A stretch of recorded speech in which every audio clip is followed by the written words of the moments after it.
Mary Poppins by P.L. Travers. Chapter 5. The Dancing Cow. Jane, with her head tied up in Mary Poppins' bandana handkerchief, was in bed with earache. "What does it feel like?" Michael wanted to know. "Like guns going off inside my head," said Jane. "Cannons?" "No, pop guns." "Oh," said Michael, and he almost wished that he could have earache too. It sounded so exciting. "Shall I tell you a story out of one of the books?" said Michael, going to the bookshelf. "No, I just couldn't bear it," said Jane, holding her ear with her head. "Well, shall I sit at the window and tell you what is happening outside?" "Yes, do," said Jane.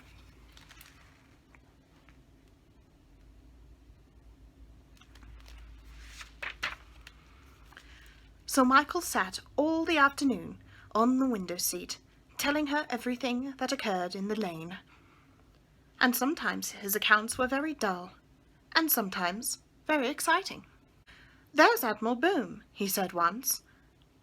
"He has come out of his gate and is hurrying down the lane. Here he comes. His nose is redder than ever, and he's wearing a top hat. Now he's passing next door." "Is he saying 'blast my gizzards'?" inquired Jane. "I can't hear. I expect so.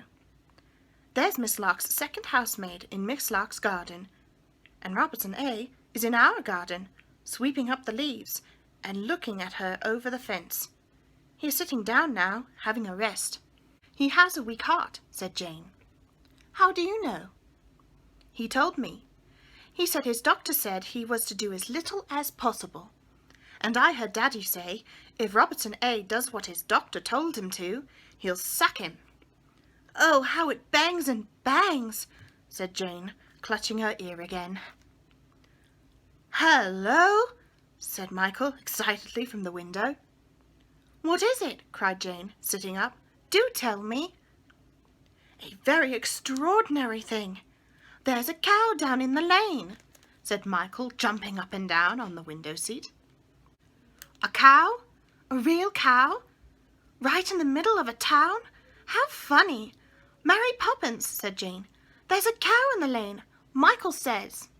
"Yes, and it's walking very slowly, putting its head over every gate and looking round as though it had lost something." "I wish I could see it," said Jane mournfully. "Look," said Michael, pointing downwards as Mary Poppins came to the window. "A cow! Isn't that funny?" Mary Poppins gave a quick, sharp glance down into the lane.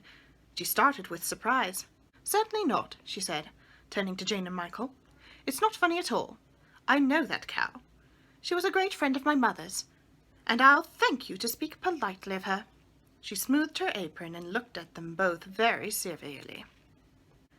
"Have you known her long?" inquired Michael gently, hoping that if he was particularly polite, he would hear something more about the cow.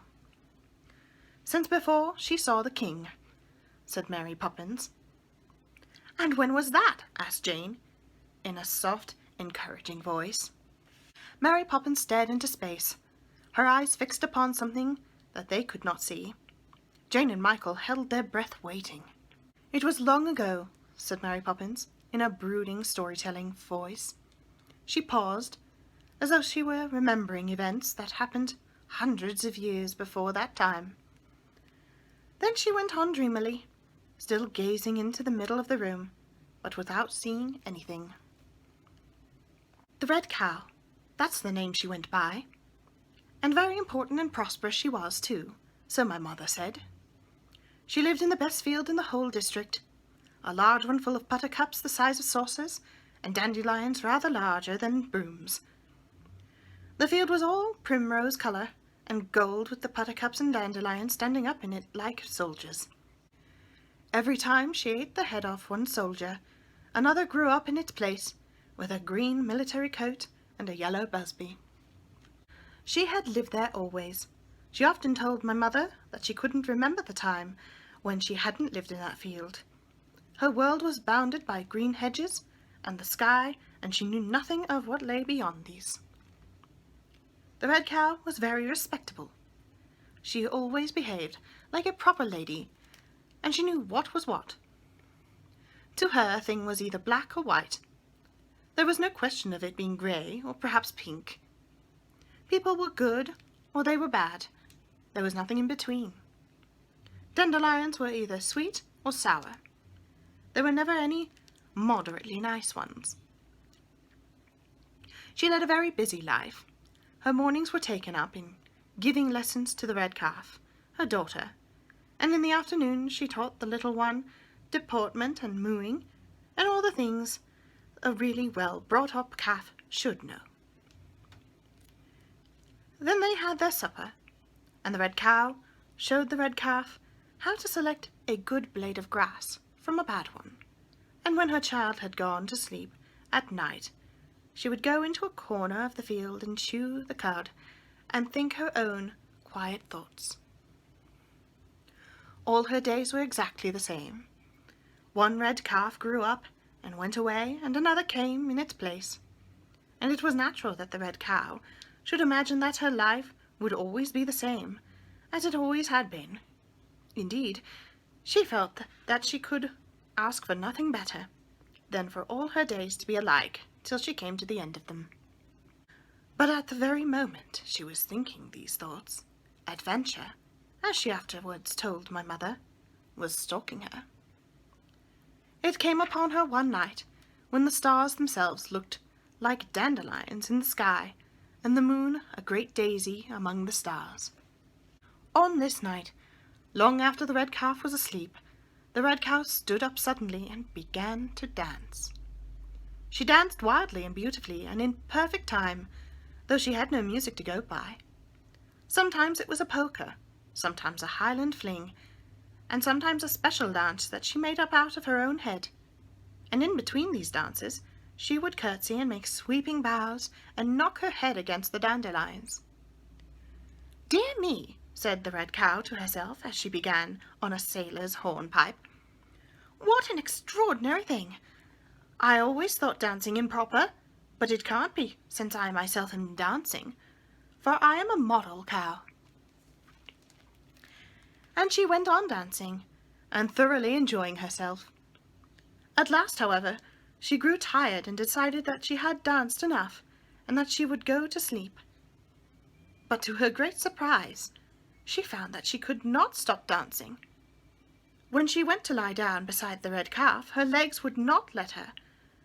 They went on capering and prancing, and, of course, carrying her with them. Round and round the field she went, leaping and waltzing and stepping on tiptoe. "Dear me," she muttered at intervals with a ladylike accent, "how very peculiar!" But she couldn't stop. In the morning she was still dancing, and the red calf had to take its breakfast of dandelions all by itself, because the red cow could not remain still enough to eat. All through the day she danced, up and down the meadow and round the meadow, with the red calf mooing piteously behind her. When the second night came, and she was still at it, and still could not stop, she grew very worried, and at the end of the week of dancing she was nearly distracted. "I must go and see the king about it," she decided, shaking her head. So she kissed her red calf and told it to be good. Then she turned and danced out of the meadow and went to tell the king. She danced all the way, snatching little sprays of green food from the hedges as she went, and every eye that saw her stared in astonishment. But none of them were more astonished than the red cow herself. At last she came to the palace where the king lived. She pulled the bell rope with her mouth, and when the gate opened, she danced through it, and up the broad garden path, till she came to the flight of steps that led to the king's throne. Upon this the king was sitting, busily making a new set of laws. His secretary was writing them down in a little red notebook, one after another as the king thought of them. There were courtiers and ladies-in-waiting everywhere, all very gorgeously dressed, and all talking at once. "How many have I made today?" asked the king, turning to the secretary. The secretary counted the laws he had written down in the red notebook. 72, Your Majesty, he said, bowing low and taking care not to tip over his quill pen, which was a very large one. Not bad for an hour's work, said the king, looking very pleased with himself. That's enough for today. He stood up and arranged his ermine cloak very tastefully. Order my coach. I must go to the barber's, he said magnificently. It was then that he noticed the red cow approaching. He sat down again and took up his sceptre. What have we here, ho? He demanded, as the red cow danced to the foot of the steps. A cow, Your Majesty, she answered simply.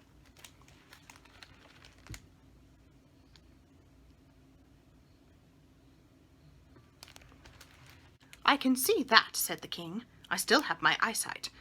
But what do you want? Be quick, because I have an appointment with the barber at 10. He won't wait for me longer than that, and I must have my hair cut.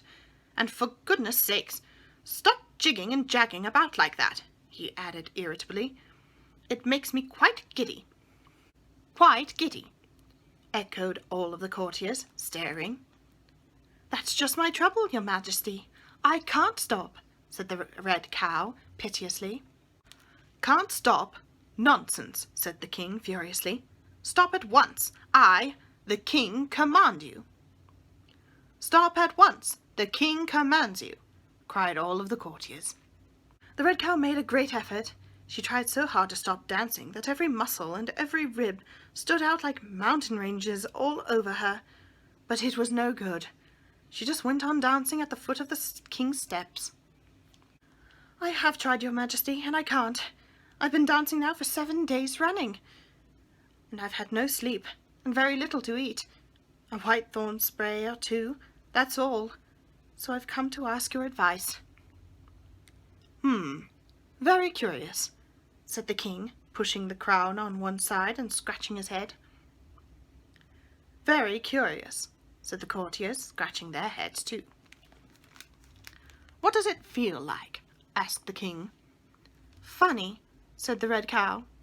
And yet, she paused, as if choosing her words.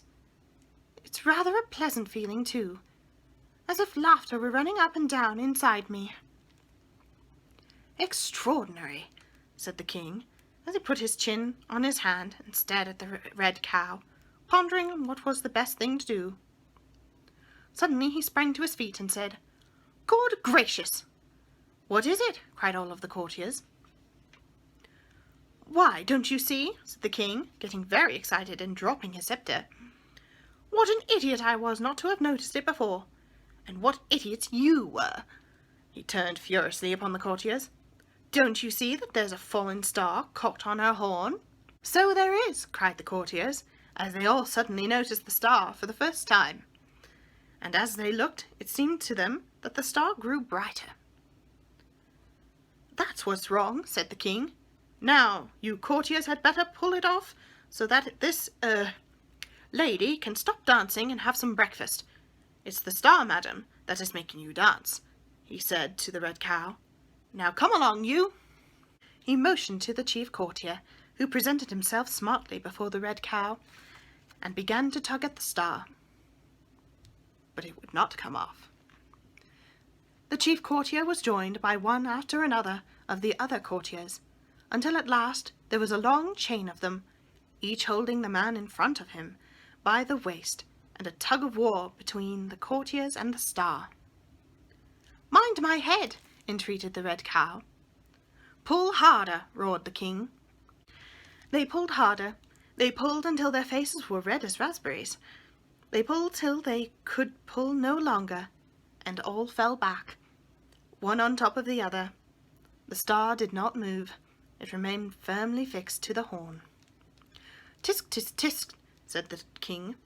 Secretary, look in the encyclopedia and see what it says about cows with stars on their horns.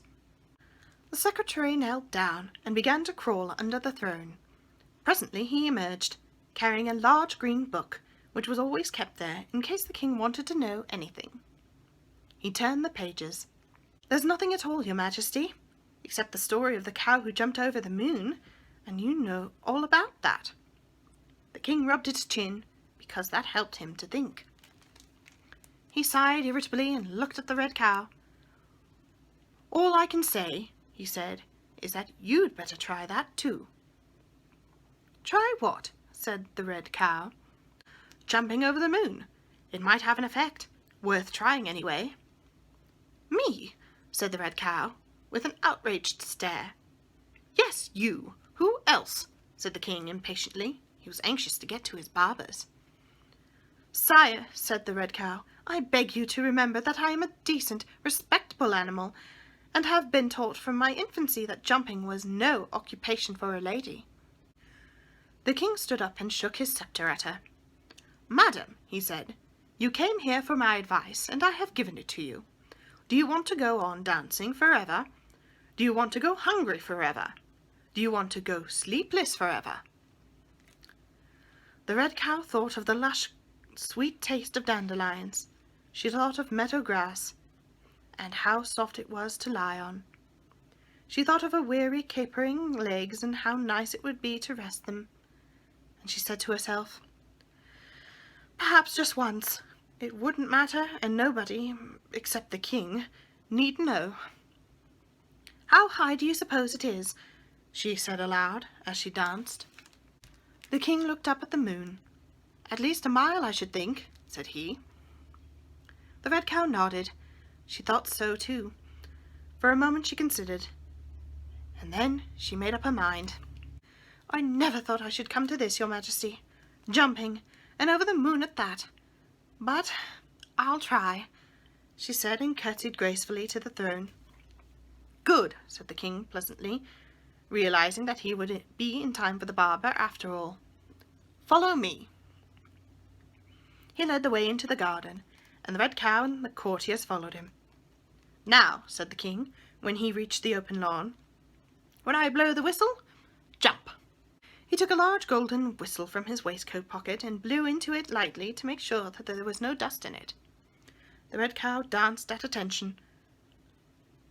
"Now, 1, said the king. 2, 3. Then he blew the whistle. The red cow, drawing in her breath, gave one huge, tremendous jump, and the earth fell away beneath her. She could see the figures of the king and the courtiers growing smaller and smaller until they disappeared below.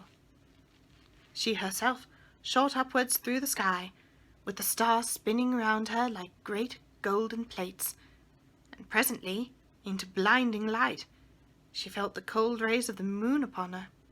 She shut her eyes as she went over it, and as the dazzling gleam passed behind her, and she bent her head towards the earth again, she felt the star slip down her horn. With a great rush it fell off, and went rolling down the sky.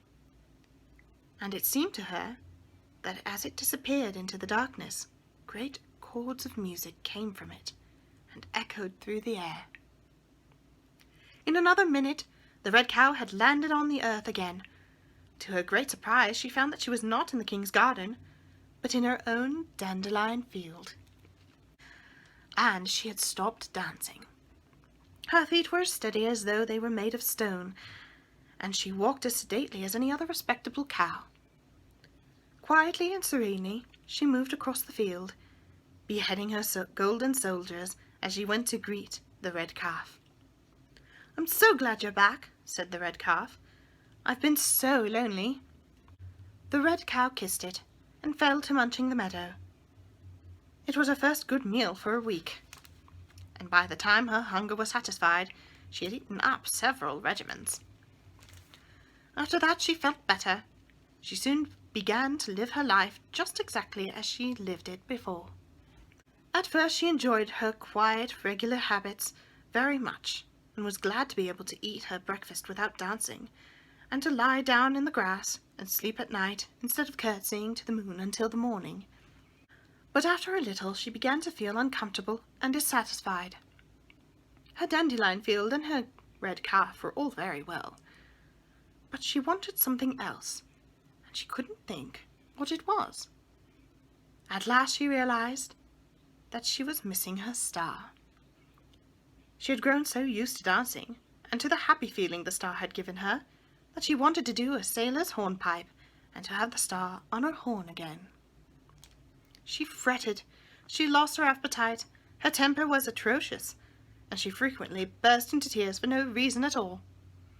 Eventually, she went to my mother and told her the whole story and asked her advice. "Good gracious, my dear," my mother said to her, "you don't suppose that only one star ever fell out of the sky? Billions fall every night, I'm told. But they fall in different places, of course. You can't expect 2 stars to drop in the same field in one lifetime." "Then you think, if I moved about a bit," the red cow began, a happy, eager look coming into her eyes. "If it were me," said my mother, "I'd go and look for one." "I will," said the red cow, joyously. "I will indeed." Mary Poppins paused. "And that, I suppose, is why she was walking down Cherry Tree Lane," Jane prompted gently. "Yes," whispered Michael. "She was looking for her star." Mary Poppins sat up with a little start. The intent look had gone from her eyes, and the stillness from her body. "Come down from that window at once, sir," she said crossly. "I am going to turn on the lights." And she hurried across the landing to the electric light switch. "Michael," said Jane in a careful whisper, "just have one look to see if the cow's still there." Hurriedly, Michael peered out through the gathering dusk. "Quickly," said Jane. "Mary Poppins will be back in 1 minute. Can you see her?" "No, said Michael, staring out. "Not a sign of her. She's gone." "I do hope she finds it," said Jane, thinking of the red cow roaming through the world, looking for a star to stick on her horn. "So do I," said Michael as, at the sound of Mary Poppins' returning footsteps, he hurriedly pulled down the blind.